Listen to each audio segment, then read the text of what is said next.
Hola, bom dia, soy Nico.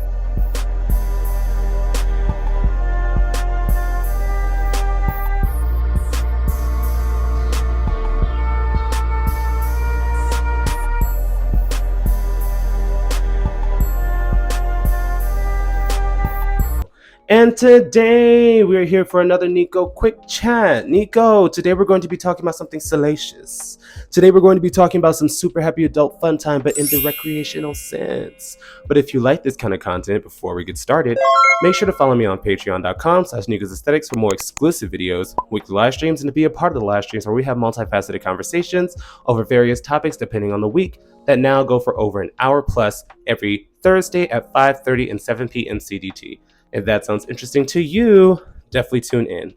Now, for this conversation, we're going to be talking about my first experience at a Rio bathhouse. Nico, if you must know, I am not a frequenter of bathhouses. I've only ever been to one before, and it was a horrific experience. Nico, it was very Tina down, if you know what I mean. And it was in Barcelona.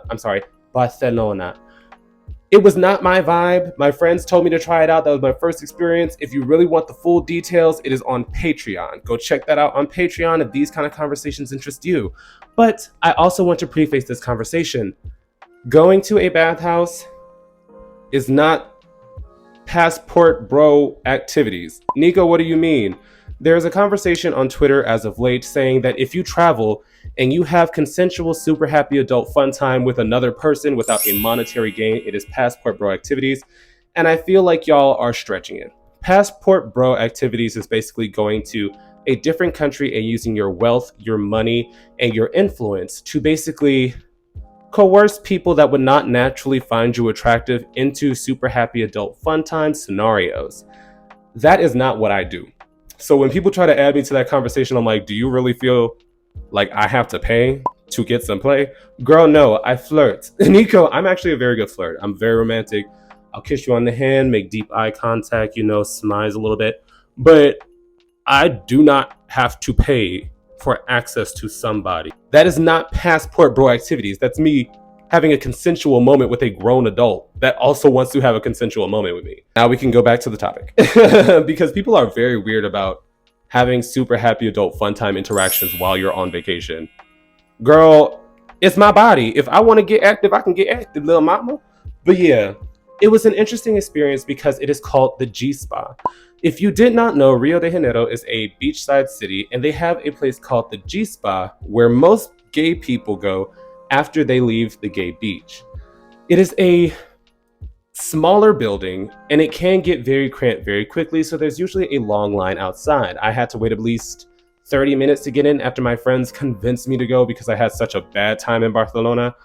And by the time I got in there, it was packed. So basically you sit at the register, you get some slides, you get a towel, and they give you a key for your locker after you pay. I went inside, I changed, and then I began to wander around.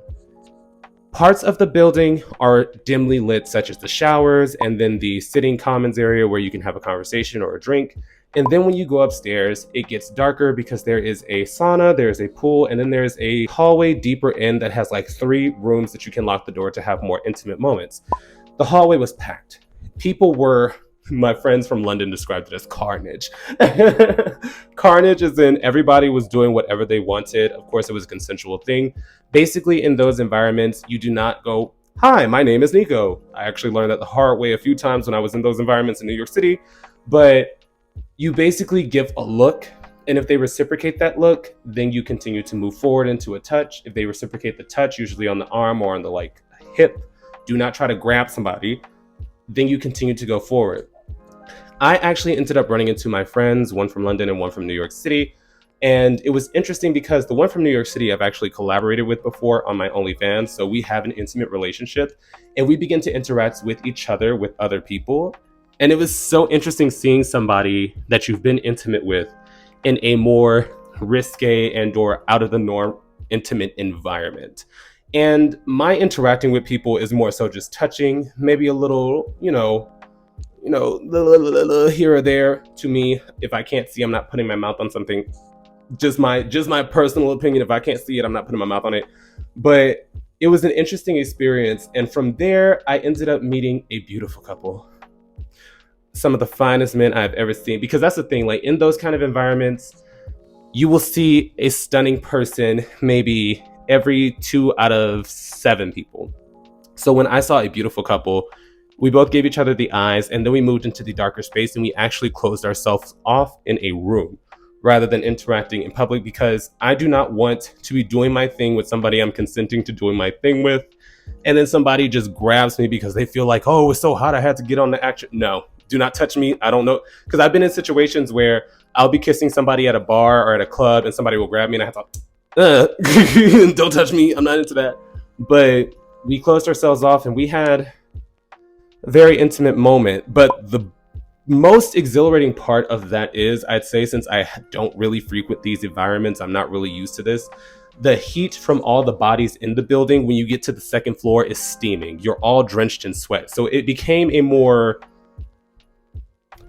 out of mind, autopilot experience, if that makes sense. Like you're doing what you would naturally do in nature rather than thinking about it.